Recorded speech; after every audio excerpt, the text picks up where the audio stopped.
Go tsweng mo lekwalong la botlhano la ga Moshe, lekwalo ke Deuteronomy 28 mme sethogo ke masego a go reetsa molao. Go ta diragala gore fa o reetsa lentswe la ga Jehova Modimo wa gago ka thwagalo, go tlhokomela go dira ditaolo tsotlhe tsa gagwe tse ke go di laolelang gompieno, Jehova Modimo wa gago o tla go baya kwa godimo go heta merafe yotlhe ya lefatshe. Masego a otlhe a tata mo go wena a go hithela ga o reetsa lentswe la ga Jehova Modimo wa gago.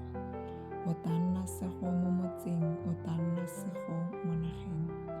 Leungo lwa mmele wa gago lo tla segogala, leungo la lefatshe la gago le tla segogala, le loato la dikgomo tsa gago e bong loato la dikgomo tsa gago, e bong loato la dikgomo tsa gago tse di namagadi, le lonyana lwa matsomane a gago. Seroto sa gago se tla segogala, le mogopo wa gago wa bodubelo. O tla segogala o goroga, o ba segogala o bolola. Ba gago ba ba go tsogologelang, Jehova o tla dira gore ba kgemethwe pele ga gago. Ba tla go bololela ka tsela e le nngwe fela, mme ba tla tshaba fa pele ga gago ka ditsela di supa. Jehova o tla go laolela tshegofatso mo mabolokelong a gago le mo go tsotlhe tse o di bang seata. Jehova o tla go segofatsa mo lefatsheng le Jehova Modimo wa gago o le go nayang. Jehova o tla go ithomamisetsa go nna tšhaba e boitshepo jaaka a go ikanetse fa o tshegetsa ditaelo tsa ga Jehova Modimo wa gago o ba o sepela mo tseleng tsa gagwe.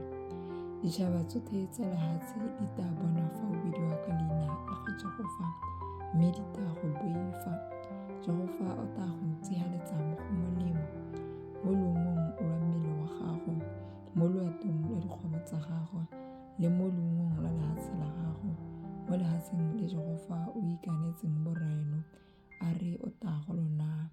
Jehova o tla go bulela polokelo ya gagwe e e molemo, e bong le godimo, go nesa pula ya lefatshe la gago mo lebakeng la yone, le go segogatsa tiro yotlhe ya diatla tsa gago. O tla adima merafe e le mentsi, mme wena ga o kitla o adima mogope. Jehova o tla go dira thogo e seng mogata.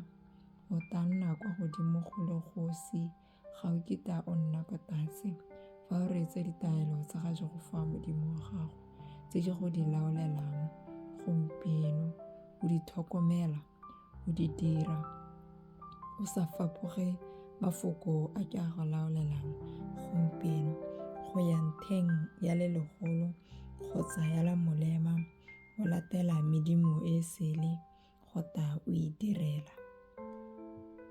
Amen.